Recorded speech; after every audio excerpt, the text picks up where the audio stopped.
Moi, je vais vous montrer un peu toutes les difficultés qu'on peut avoir quand on identifie des mutations introniques profondes. Et donc, je vais vous citer l'exemple du gène VHL.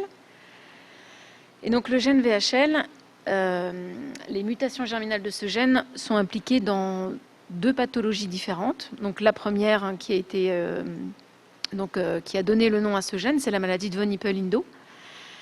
Et donc les patients qui sont porteurs d'une mutation à l'état hétérozygote présentent une forte prédisposition à développer de multiples tumeurs, donc des phéochromocytomes au niveau des surrénales, des hémangioblastomes au niveau de la rétine, du système nerveux central, des tumeurs neuroendocrines du pancréas et des cancers du rein. Et puis il a été découvert un peu plus tard, donc en 2002, que cette fois-ci, des patients qui portaient alors un type particulier de mutation, VHL, différente de celle de la maladie de von Hippel-Lindau, eh bien ces patients, à l'état homozygote, développaient une surproduction de globules rouges qu'on appelle érythrocytose. Et leurs parents, donc transmetteurs de cette mutation, sont parfaitement sains. Et donc le laboratoire, depuis nombreuses années, essaye de déterminer finalement quels sont les mécanismes moléculaires qui sont à l'origine de ces différentes pathologies.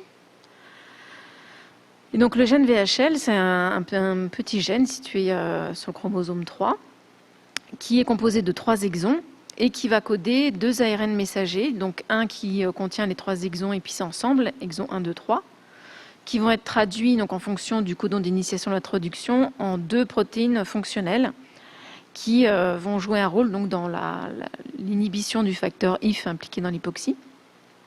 Et puis, une minorité des messagers vont avoir donc un saut d'exon et on va avoir un ARN messager épicé avec l'exon 1 épicé avec l'exon 3 qui code une protéine dont la fonction est encore discutée. Et puis c'est en étudiant des mutations dans l'exon 2 qu'on s'est rendu compte qu'il y avait une régulation complexe de l'épissage de VHL. Donc on a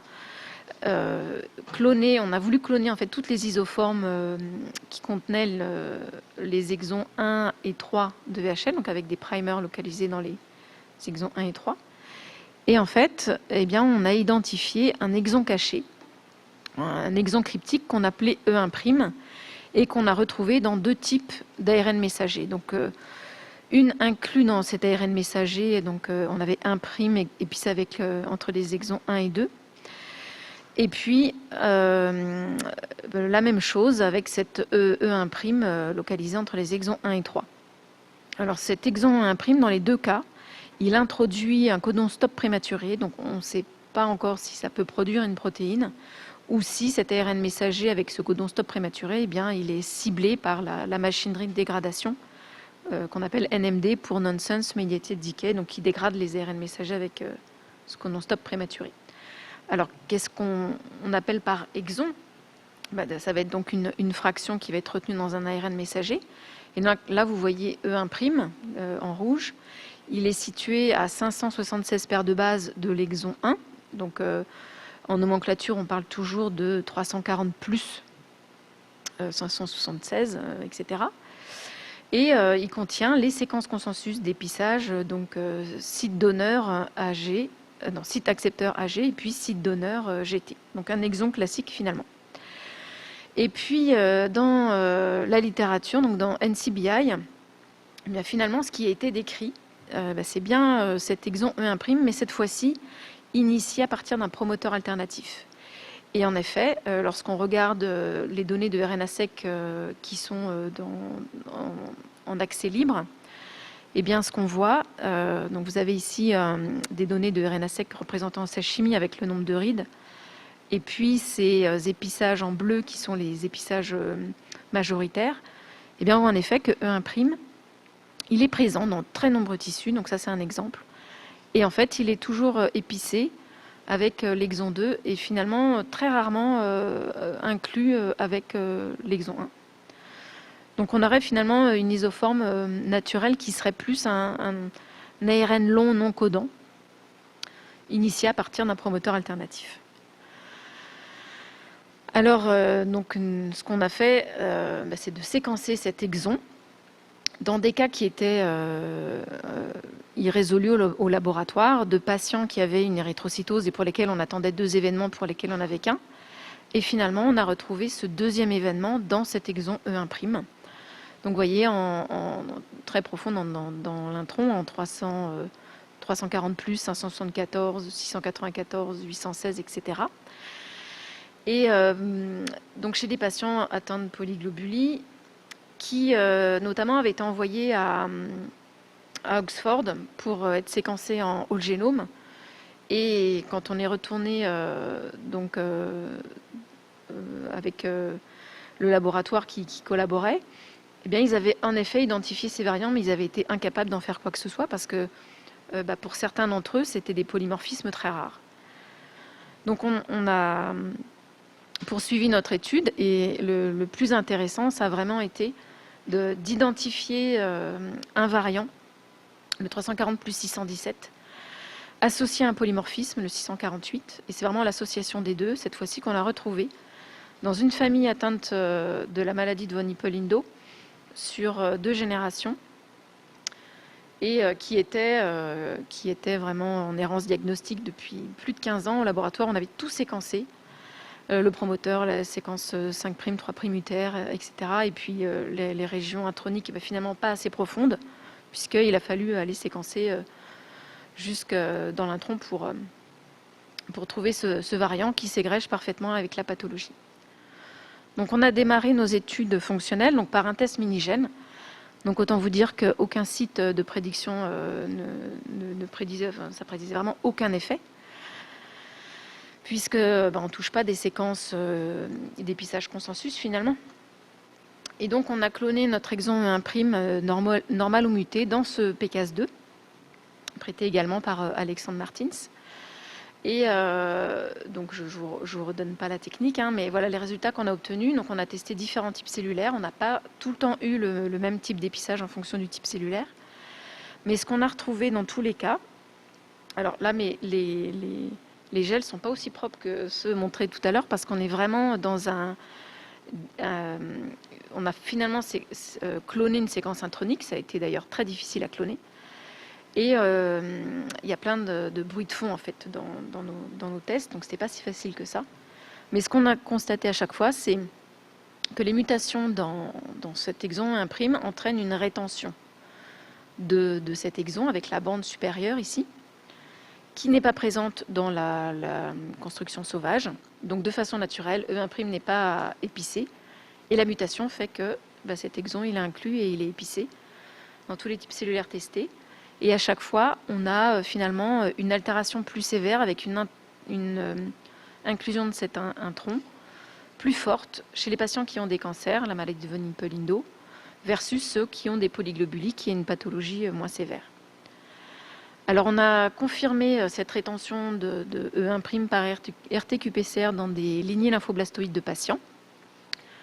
Donc avec une sonde Tachmann à cheval sur l'exon 1 et l'exon 1', on a bien vu une augmentation de ces isoformes chez tous les patients porteurs de variants.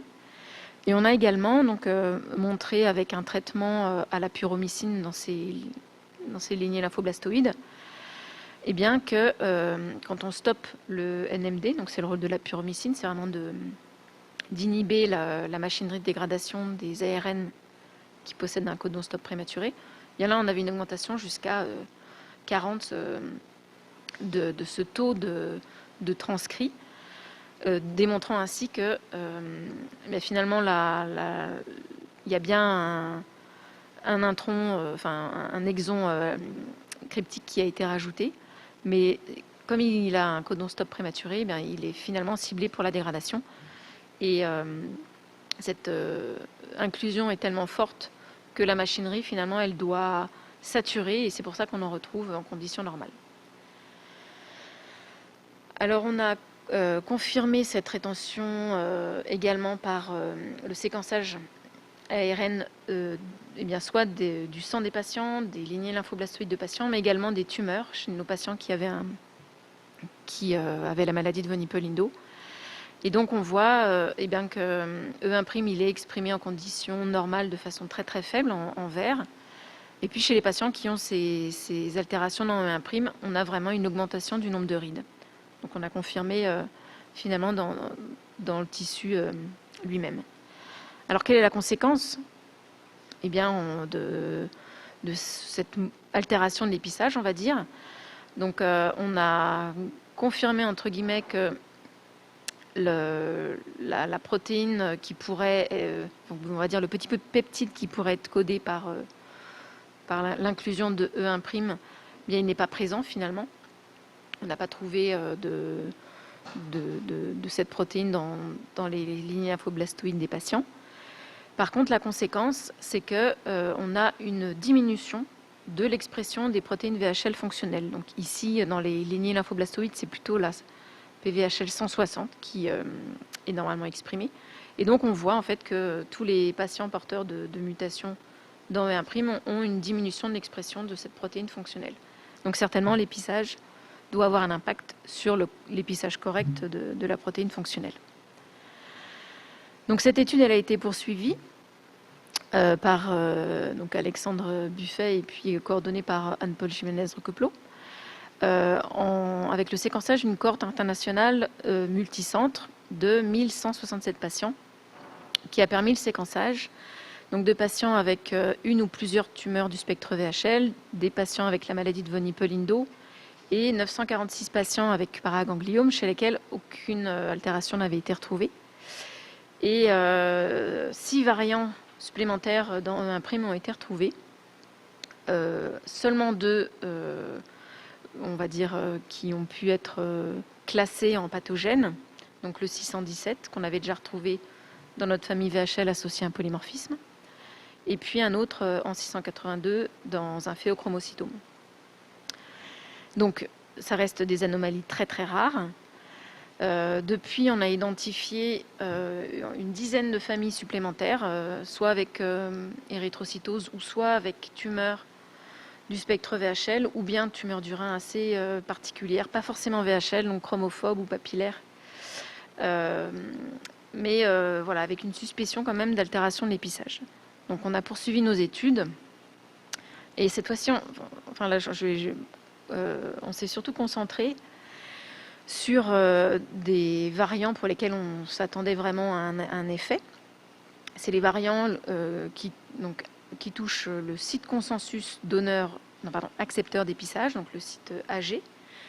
Et on avait montré en effet que pour un variant impliqué dans les polyglobulies, donc dans les érythrocytoses, cibler le A finalement faisait perdre le site consensus accepteur et déplaçait finalement l'épissage quelques nucléotides plus loin sur ce site accepteur ici.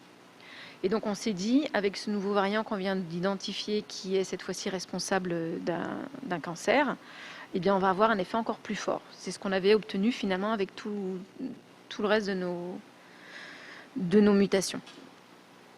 Et puis finalement, eh bien, ce qu'on s'est rendu, ce qu'on a observé, eh bien, c'est qu'on n'a pas d'anomalie d'épissage pour tous les variants, même ceux qui étaient vraiment suspectés comme impliqués dans la tumorigénèse, avec LOH dans la tumeur, etc. Et que le variant 575, finalement, n'avait pas du tout un effet, l'effet attendu avec augmentation de l'inclusion de cet exon et E1', mais au contraire, on avait un signal plus faible que le variant juste à côté, dans le site accepteur d'épissage, impliqué dans les polyglobulies. Et donc, on a réalisé le séquençage ARN de cette tumeur que vous voyez ici. Et bien, en fait, contrairement à ce qu'on avait observé pour les variants impliqués dans la maladie de von Hippel-Lindau, donc si on aligne bien, eh bien, ce qu'on aperçoit en fait, c'est que on n'a pas du tout d'augmentation d'inclusion de cet exon E1', mais au contraire, on a un exon E1' qui est comme tronqué en deux. Et donc, voilà, on avait posé une question, et bien la réponse c'est encore d'autres questions. Donc, voilà, le résultat il date de la semaine dernière, donc on va essayer de voir si finalement ce ne serait pas un autre mécanisme qui impliquerait cet exon E1'. Et donc un exon E1' dont on ne connaît absolument pas la fonction. Et donc, sachant que l'épissage est tissu spécifique, que la pathologie VHL est vraiment lié à un type cellulaire particulier. Donc on est parti sur la modélisation de cette pathologie. On a fait l'hypothèse que le type cellulaire d'intérêt, c'était les cellules migratrices de la crête neurale. Donc vous avez ici en vert un embryon en cours de développement, et le vert, ce sont les cellules productrices de PO qui vont aller migrer dans le rein et être responsables donc, des polyglobulies. Et puis c'est également le site d'apparition de toutes les tumeurs du spectre VHL. Donc voilà, on est parti sur ce modèle de cellules migratrices de la crête neurale. Au laboratoire, on a établi une collection de cellules souches pluripotentes induites issues de patients avec des mutations VHL qu'on a différenciées en cellules de la crête neurale. Et nos premiers résultats de CRISPR pour on va dire, enlever cet exon et imprimer et voir ce qui se passe, donc sont pas décevants, mais ça soulève encore d'autres questions. Donc ce qu'on a montré, c'est que notre modèle, on l'a validé sur nos patients avec polyglobulie et mutation homozygote, où on a bien une surexpression de PO dans ces cellules, en normoxie, en hypoxie. Lorsqu'on a essayé de faire du CRISPR en délétant l'exon 1 de VHL, on n'a jamais réussi à obtenir de clone homozygote, donc clairement c'est létal pour la cellule. Par contre, on a réussi à obtenir des CRISPR homozygotes pour E1', donc ça reste viable, mais on n'arrive pas à les différencier en cellules migratrices de la crête neurale. Et donc il va falloir faire une cinétique dans le temps pour voir à quel moment cet exon E1' finalement il joue un rôle dans cette différenciation en cellules de la crête neurale. Voilà, je vous remercie de votre attention et je remercie tous les gens qui ont participé à ce travail.